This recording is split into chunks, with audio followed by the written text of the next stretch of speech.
Good morning, wrestling fans, and welcome to a very special post July 4th, post Independence Day edition of PWR. Today, I am Matthew Thomas, joined alongside Linda Kay. Linda, how are you doing this morning? I'm doing tremendous. It's post 4th of July. So I hope everybody listening had a great holiday weekend. I sure did. Matthew, how was yours? It was good. It was good. I'm actually having a lot of my relaxation and time off on the end of the 4th of July. So this year it's like a little bit of a delayed. It's like a July 5th, 6th, and 7th. You don't have to celebrate your independence just on one day. You should take every day and enjoy your independence. And you know which when you're an independent individual, you do have the right to purchase whatever you would want to purchase, especially any type of clothing you would want to purchase. And you know what I think you should purchase with your independence? I think you should purchase some brand new collar and elbow gear. Isn't that right, Linda? Absolutely. If you didn't get in on that Happy 4th promotion over the holiday weekend, you can always save a little cash by using promo code Linda K. That's LINDAKAY to save 10% off your order anytime at collarandelbowbrand.com. Collar and Elbow dropping a lot of new wares this summer season. I want to say I saw one that actually came out this week. I know I had my eye on the Loser Leaves Town shirt, but I think there was one that dropped in the last handful of days, if I'm not mistaken. So make sure you are consistently on that site to see, or on their various social media platforms to see what is coming up next from Collar and Elbow brand. Well, Linda, we got a couple of news stories this morning. One is not so great. The other one, I think we can have a good time with. So I am going to start with the not so great news. Over the weekend, post Money in the Bank, apparently there was a lot of social media. I'm not going to use the term backlash because backlash almost sounds like something is semi-warranted. This was absolutely not warranted. Shotzi receiving a lot of negative social media posts, quintessentially from trolls, people who have nothing better with their lives to do than berate and criticize performers, individuals that probably you don't see them in any wrestling rings near you. So yeah, just people on their various mobile devices, laptops, whatever you may have, basically sending very, very mean messages towards Shotzi. So it received a little bit of coverage through some outlets, and it was announced yesterday. Shotzi pulling down her Twitter. Not much to say here other than every now and then you get one of these examples of just how awful people are.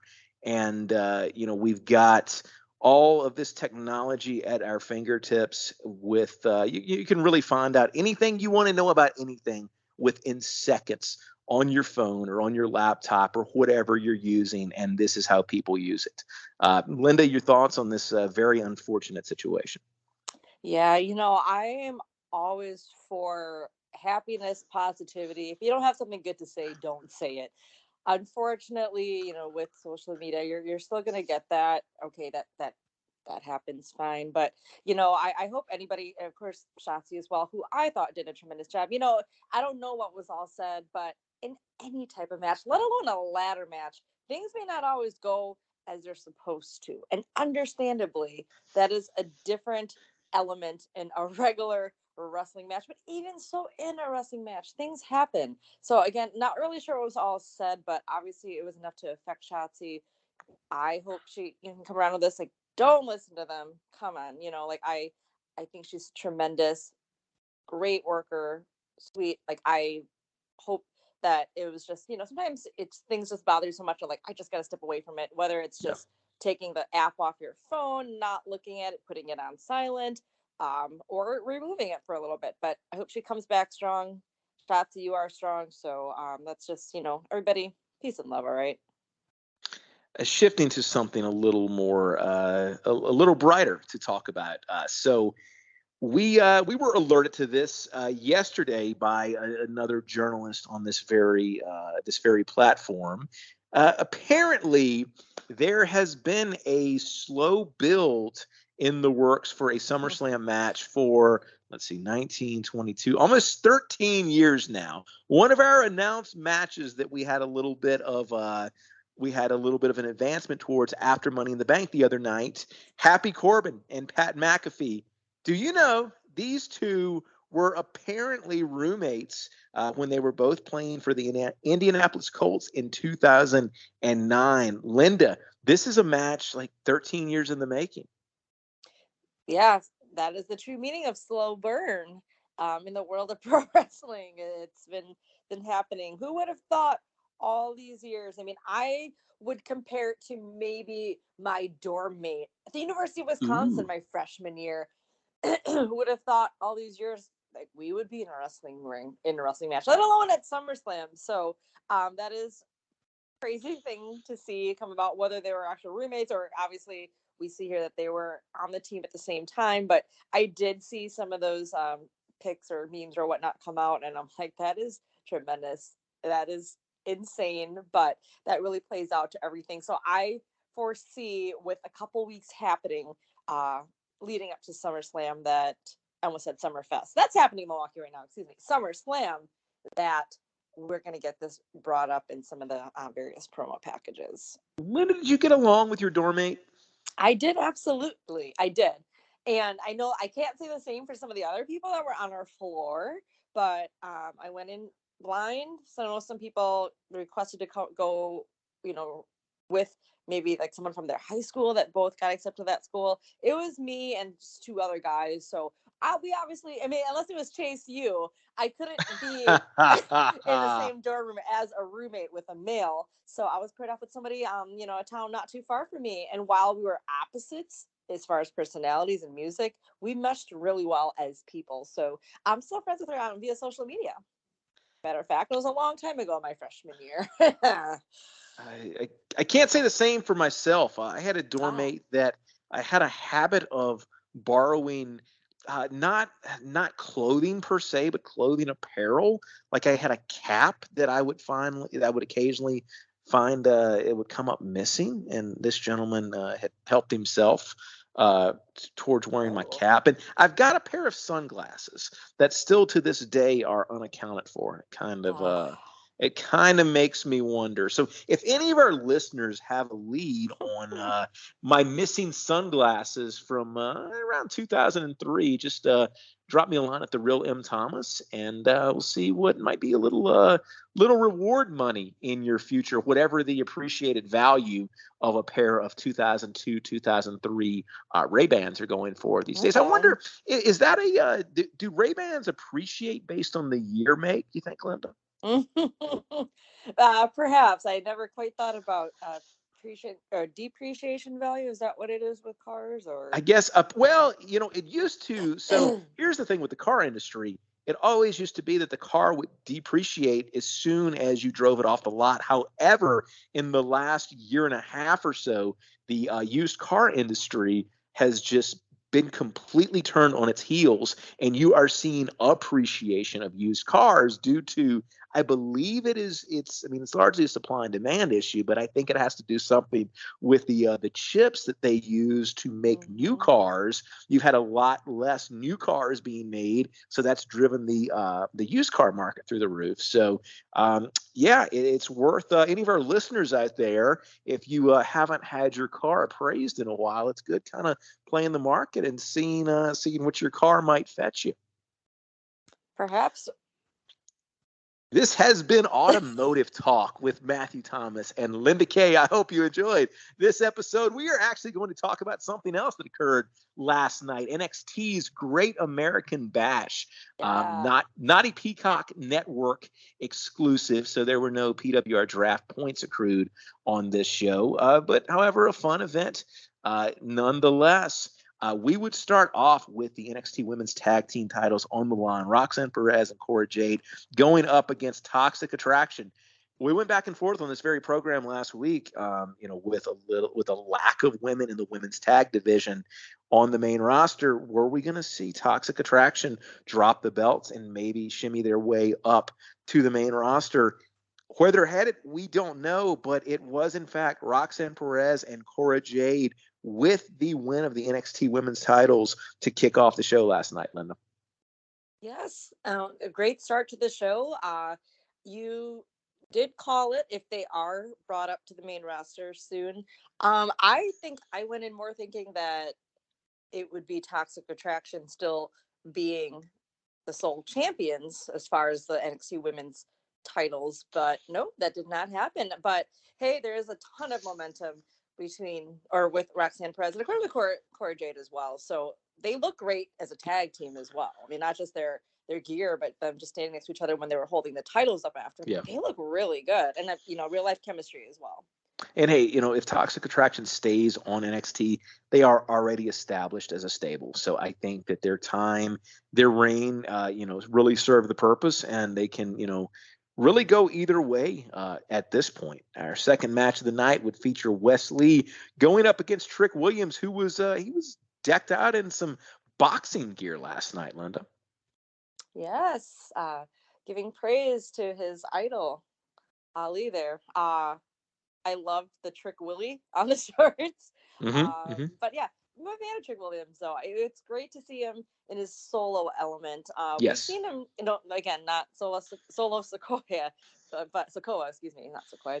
My goodness. But we've seen Trick Williams in his own match, his singles matches before, but seeing him getting to come out in his boxing gear, just showing another skill set that he has, I think was great to show. And then also keeping with, because I gotta step aside and just say, Carmelo and Trick, they're heels, right? But yeah, Carmelo's kind of a baby face, or at least leaning that way. But Trick was pertaining to some trickery, if you will, by was it rubbing alcohol? Is that what we thought was? Yes. It was rubbing alcohol, and it makes you wonder. Not to be confused with baby oil, okay? But I'm curious as to if the props department, if they're purchasing their baby oil and the rubbing alcohol from the same supplier. Yeah, at least it wasn't. Was it chloroform? Or chlor? Hope it's not. Stranger things have happened. I'm sure if we go back into the annals of WWE and WCW and NXT, there's been chloroform used before. There's no. I think, you know what? You just only have to go back as far as Dexter Lumis. That's angle right. with Austin Theory. I mean, Dexter Lumis legit used chloroform, right? Yeah, pretty sure he did. And look how well Austin Theory's doing for himself. See what can happen. So let's just hope that was chloroform then to help. Exactly, to help Wes Lee along. He hopefully he gets that chloroform rub. Our next match of the night would be Winnie Chu going up against Tiffany Stratton. Now this match actually started in the back. Wait a minute, there was not baby oil or rubbing alcohol, but there was a powder of some sort used in the backstage segment, wasn't there? Yeah, it's pretty reminiscent. Not too long ago on OVW, not quite the same shenanigans, but it was where someone was getting their makeup done, and then it switched off to be the opponent who then applied said makeup. It kind of just made me think of that. I'm like, oh, something kind of similar we just recently did, but this instead started off with the powder, and then I was surprised to see the match just start right during the break. But it definitely made me watch. Yeah. I'm like, oh, we don't see too many of these, especially like at NXT, especially with the ladies too. Yeah, that was great to see into the ring. This is NXT centric talk, but going back a night removed from Raw this week, was it just me, or did Raw utilize much more picture-in-picture than they traditionally have? I mean, I want to say every match that was in progress when we left, we left to go to a break, we got picture-in-picture, and they've done it before, but not to the degree they did it on Monday night, which, I mean, honestly, when I see this picture-in-picture thing, I think of kind of an AEW element. I mean, it's really been AEW that kind of ran with this, and now we're seeing WCW. Now we're seeing WWE kind of follow suit here. You got to think it's a really, really smart move from several perspectives. Like, if I'm an advertiser for either one of these companies, WWE or AEW, I want them to. I can forego having the full screen to have that match still take place. In the corner, because I think it gives, especially in this era of DVR and fast forwarding, it gives people a reason to hang on. And WWE still, for the most part, utilizes your commercial break spots during the commercials, but you got to watch AEW, Linda, because a lot of times they'll do a pretty big spot, during the commercial break. And I'm actually seeing a lot of your AEW matches with blood now. That's actually where the blading takes place. Right. Is during the break. So very interesting to watch both companies' approach to the picture-in-picture. Well, I'll tell you, somebody who was not watching the picture-in-picture in WWE about a year or so ago was Apollo Crews' children. We learned in an Apollo Crews promo that he didn't quite say it was because of the accent and the character he was playing, but it was implied that Apollo Crews' children basically stopped watching when Apollo was doing his Prince thing because it wasn't him. Wait, However, Prince, oh, you know what? That's what they should have done. I think he would still have this. He would still have that gimmick today if they didn't go Nigerian Prince. They just went Prince. Yeah. Okay. Sorry, I digress. But yes. I really like the idea of an Apollo Crews Prince character now. We've seen it. John Morrison, his WWE tenure was basically a tribute to Jim Morrison. So why not, have Apollo Crews go that way as Prince? Wasn't Velveteen Dream kind of Yeah, a little teetering? yeah. Somebody that you very, very likely not going to see in any NXT flashbacks, or I imagine you can still find him on the network, but certainly not much attention. WWE is certainly not going out of their way to garner any attention back to Velveteen Dream at this point. Yes, but to your point, I'm so sorry. I totally segued us there, but I will say I did like Apollo Crews coming out and speaking of that. It's again a way that WWE or NXT right now is mentioning a change. It wasn't a name change, but it was definitely a character change, something significant where they didn't necessarily say it, but they said it. When he said his kids didn't recognize me and they stopped watching, and I'm like, oh, okay. But I'm glad they brought that up. They brought it to fruition. And, it's just another presentation of Apollo, because he's been there for like a month now, but we really haven't seen him have too much. I know there was that tag match, but we haven't seen him work too much. We saw him in that one almost movie like vignette where we don't know if he went and saved that guy in the alley or if he just imagined it. Remember that? I don't know if they're gonna touch. He was he was a superhero, and now that I'm thinking about it, maybe that was around the Paisley Park area. Okay. But yes, we did then have an interruption.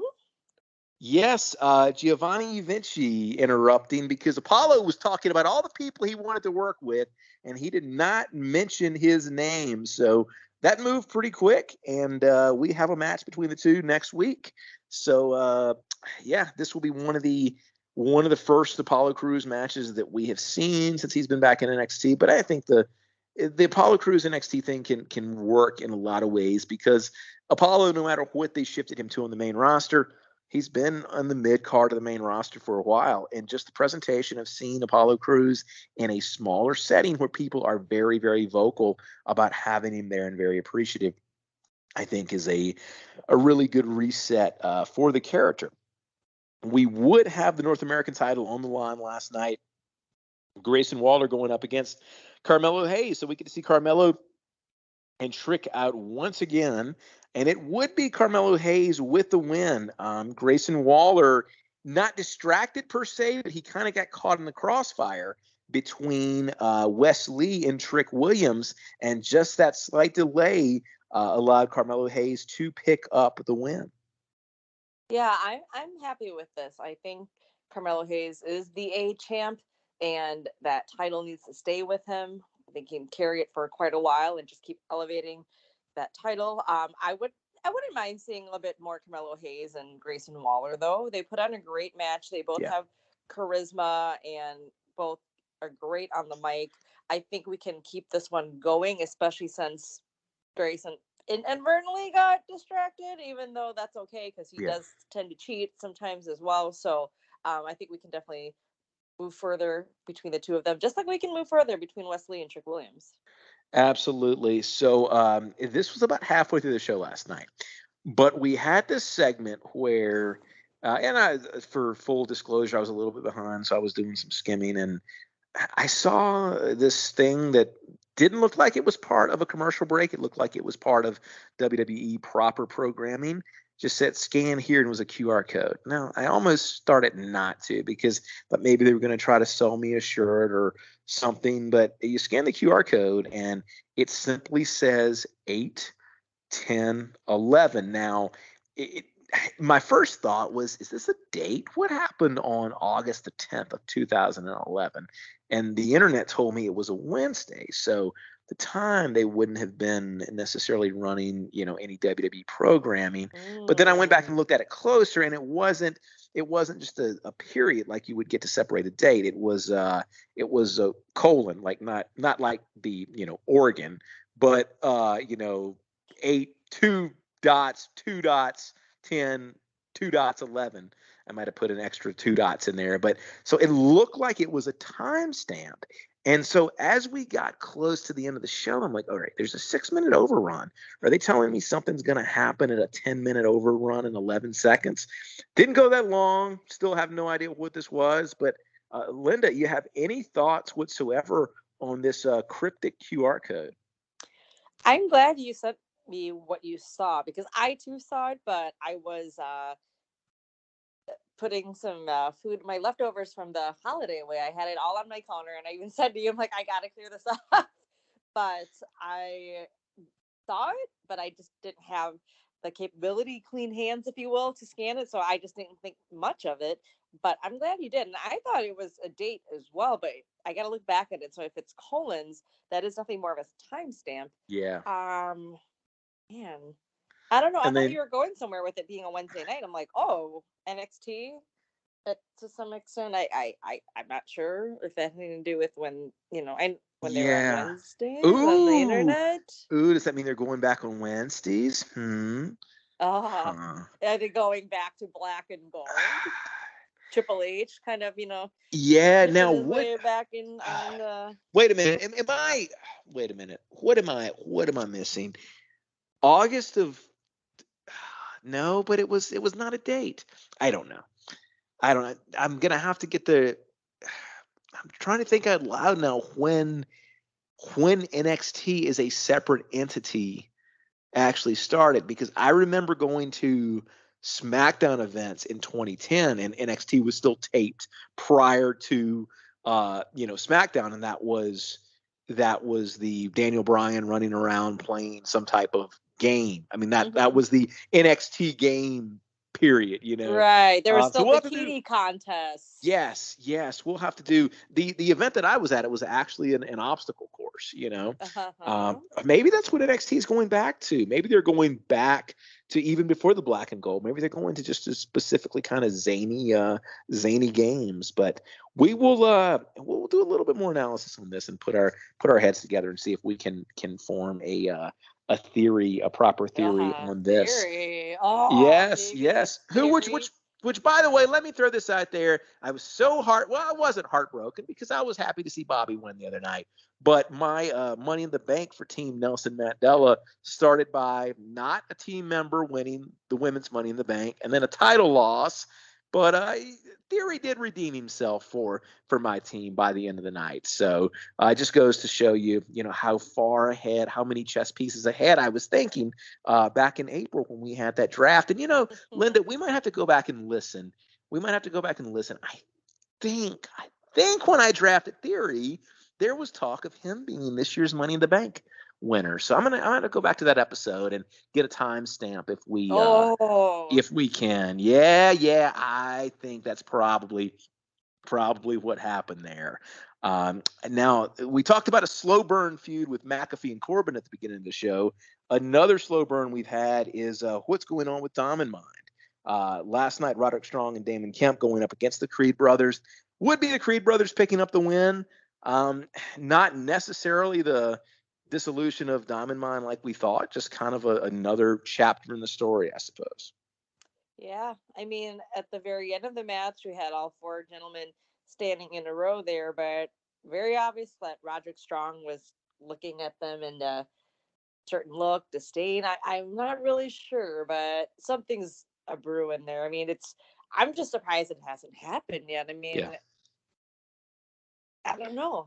Maybe it has that timestamp has something to do with him. Yeah. No, it's you know what? I think what we'll do by next week's show, our homework. We don't normally assign homework, but Linda, I think our homework for next week is going to be you and I. We both come up with our top 15 theories about what 8, 10, 11 means, and then we can see if we can crack that. I'll tell you, a group of very, very smart people that could probably crack it are the students at Chase U. We had another excellent Chase U promo last night. Brody, a little sleep deprived from his new roommate, but just because they're watching Money in the Bank on repeat. However, we did find that Andre Chase, Linda, not a fan of John Adams. Absolutely not. We had some profanity take place there once he felt undermined. I really like him being nice, wholesome Andre Chase. And, just that's what we're about, building memories here to just being able to turn on a dime and then turn back, because you would think, with him not entertaining the whole John Adams thing, he would not be too keen on taking a field trip to England. But Linda, it sounds like the folks at Chase U might be going on a little field trip here soon. Yeah. If this is legit, looks like we're going to see Chase U at NXT UK. Fantastic. Our main event for the evening for the great. Sorry. Before I forget. There was a promo for another talent that is a mathematician. Huh? Ooh. Axiom, I think is his name. We didn't see his face, but Axiom. He did.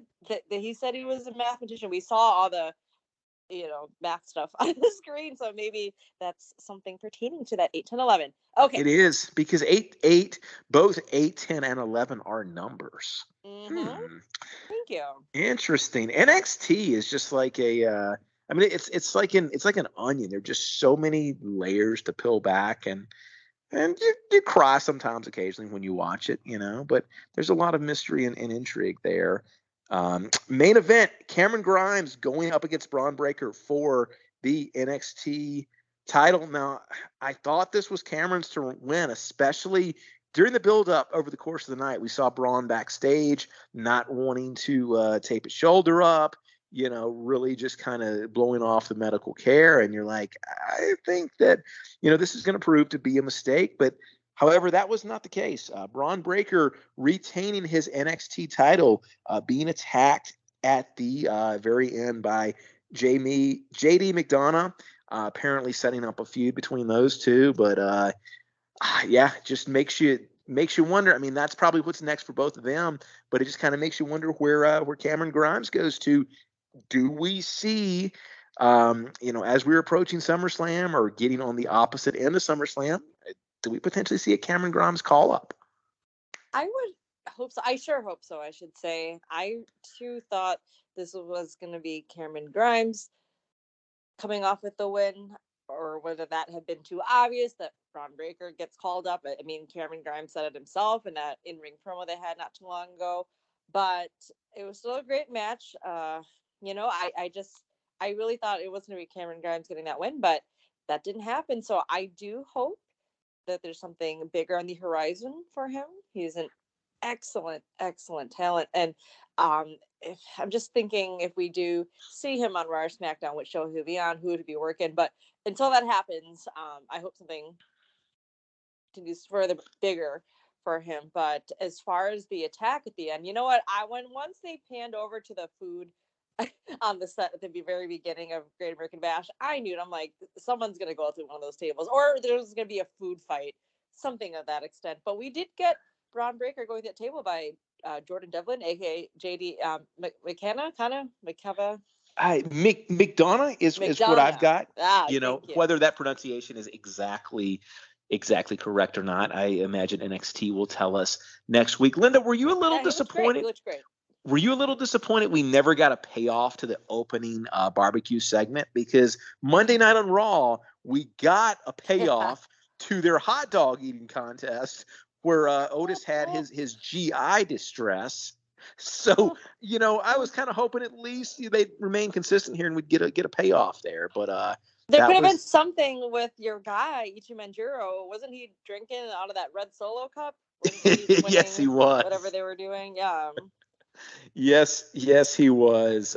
So maybe that's a multi-part thing. Maybe that's to be continued. Maybe we just get the gradual flashbacks to the barbecue over the course of the remainder of the year. Maybe it's an NXT slow burn storyline there.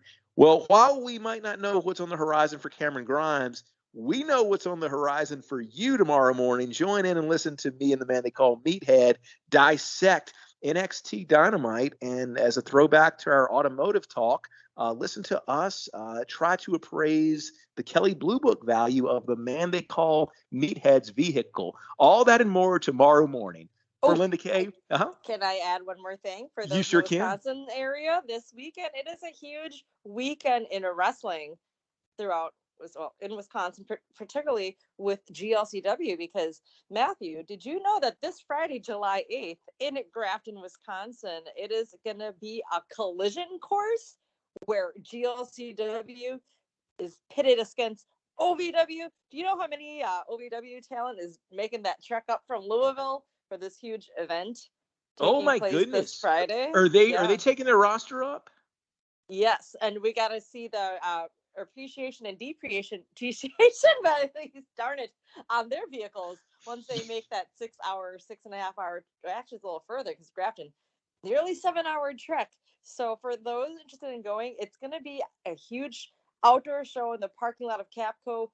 It's a huge company out of Wisconsin, Grafton, Wisconsin, 7 p.m. bell. I will be your MC/ring announcer for that. And I'm kind of in the middle. We do have this promo poster, Matthew, where I'm down the middle of this like lightning bolt because I am both GLCW and OVW as some of our other stars. So it is called Collision Course. That's why I said that. But it should be insane. We have Fandango, who will be our special guest there amongst many others. We have Silas Young, who we just saw recently in Dynamite, and Fanny Pack Kid.